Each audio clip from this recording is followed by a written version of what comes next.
मेरा नाम आनंद वर्धन है और मैंने इस बार सिविल सेवा परीक्षा में 7th रैंक हासिल की है।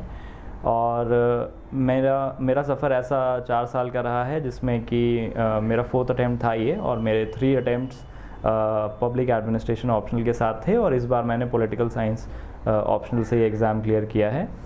तो इस वीडियो में मैं थोड़ी सी अपनी स्ट्रैटेजी, ओवरऑल स्ट्रैटेजी और एग्ज़ाम के बारे में कुछ बातें करूँगा।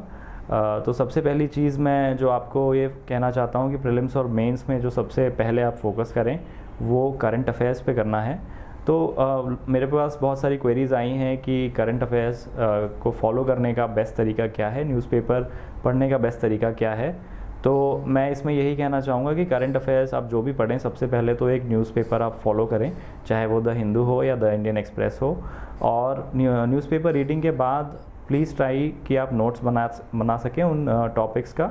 और जो भी आप एडिटोरियल्स पढ़ते हैं, स्पेशली कभी कभी ये हो जाता है कि बहुत लोगों की कंप्लेन रहती है कि न्यूज़पेपर रीडिंग में बहुत टाइम निकल रहा है।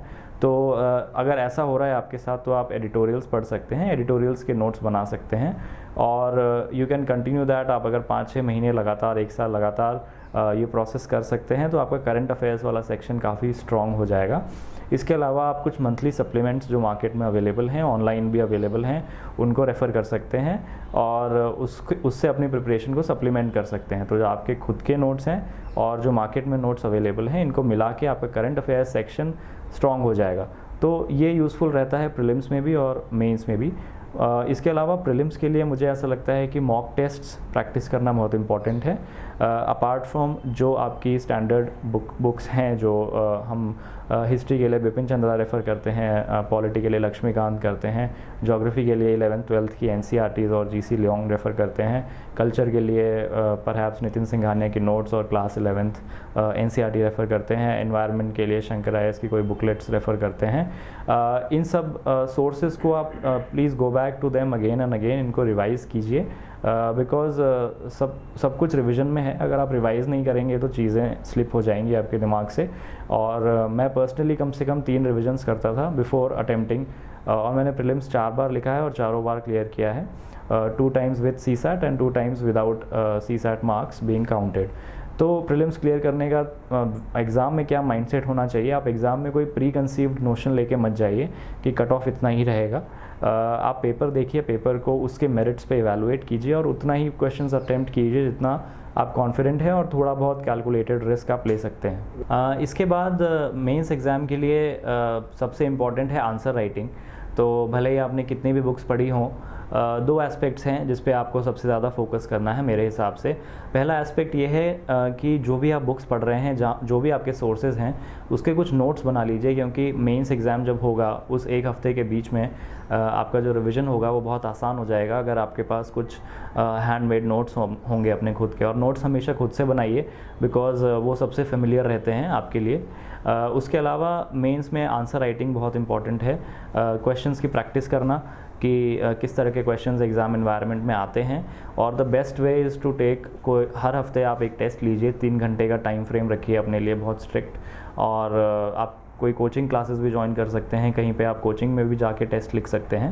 एंड जो भी आपने आंसर्स लिखे हैं 3 घंटे के अंदर, try to complete the paper और उन आंसर्स को गेट देम इवैल्यूएटेड। आप अपने आंसर्स को कुछ टॉपर्स आंसर्स के साथ भी कंपेयर कर सकते हैं और देख सकते हैं कि उनके कंटेंट में और क्या ज़्यादा चीज़ें हैं। और कंटेंट मैनेजमेंट बहुत इंपॉर्टेंट है कि जितना अच्छा कंटेंट आप अपने आंसर में देंगे उतने अच्छे मार्क्स आप एक्सपेक्ट कर सकते हैं। सो मेंस इज़ ऑल अबाउट कि आप वो 1 हफ़्ता कैसे मैनेज करते हैं, कितना बढ़िया आप डिलीवर करते हैं उन 3 घंटों में। और पेपर्स बहुत सारे होते हैं, तो प्लीज़ कीप योर सेल्फ अच्छे से आप अपने हेल्थ का भी ध्यान रखिए, क्योंकि कभी कभी होता है कि मिडवे थ्रू द मेंस मैंने देखा है कि लोग बीमार पड़ जाते हैं या अपना बेस्ट नहीं दे पाते हैं। तो please take care of your health and have a good accommodation close to your centre, और उसी हिसाब से आप अपना एग्ज़ाम लिखिए। इसके अलावा इंटरव्यू में शॉर्ट में मैं ये कहना चाहूँगा कि उस स्टेज तक जाते जाते आपका नॉलेज बेस जो है वो बहुत एक्सटेंसिव हो जाता है। तो interview is all about confidence. वहाँ पे जाने के बाद जो पैनल आपको जज करता है वो आपके एटीट्यूड को देखना चाहता है, आपकी पर्सनैलिटी को देखना चाहता है। तो once you are in the interview room थोड़ा सा प्रेशर और नर्वसनेस फील करना बहुत नॉर्मल है, बट अपने आप को जितना हो सकता है काम रखिए। और कुछ क्वेश्चंस अगर आप आंसर नहीं कर पाएँ तो कोई बड़ी बात नहीं है, किसी भी इंडिविजुअल को 100% चीज़ें नहीं आ सकती हैं। तो अगर कोई आंसर्स आप नहीं कर पाएँ तो प्लीज़ मूव अहेड, ताकि आप बाकी आंसर्स अच्छे कर पाएँ और अपना परफॉर्मेंस उस एक क्वेश्चन की वजह से ख़राब ना करें। और प्लीज़ रिमेन काम। और कहीं ऐसे सवाल पूछे जाते हैं जहाँ पे आपको बैलेंस्ड व्यू लेना होता है, तो कभी भी एक्सट्रीम व्यूज़ मत लीजिए। बहुत balanced personality, please come across as a very balanced personality. और करीब आधे घंटे का इंटरव्यू चलता है, तो आपको बहुत मौके मिलते हैं इम्प्रूव करने के लिए। अगर आप एक आंसर बहुत अच्छा नहीं दे पाए तो हो सकता है एक ऐसा क्वेश्चन हो जो आपको बहुत अच्छे से आता हो और जो आप बहुत अच्छे से बोल पाएँ वहाँ पे। तो उस मोमेंट का वेट कीजिए, थोड़ा पेशेंट रहिए और काम रहिए। एंड इंटरव्यू में आप बहुत अच्छा स्कोर कर सकते हैं अगर आप इस स्ट्रैटेजी को फॉलो करें। इसके अलावा पूरे प्रिपरेशन के दौरान थोड़ा सा पेशेंस, थोड़ा सा परसिवरेंस की ज़रूरत है।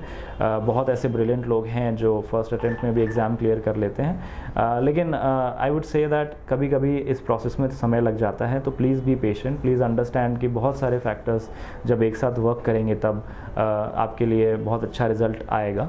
तो समटाइम्स कभी बैड लक हो सकता है, कभी प्रीलिम्स में people miss out due to 1 mark, लेकिन पॉइंट यही है कि you have to have faith in your hard work. कोई सीक्रेट सोर्सेज नहीं है, कोई ऐसी बुक्स नहीं है इन स्टैंडर्ड बुक्स के अलावा।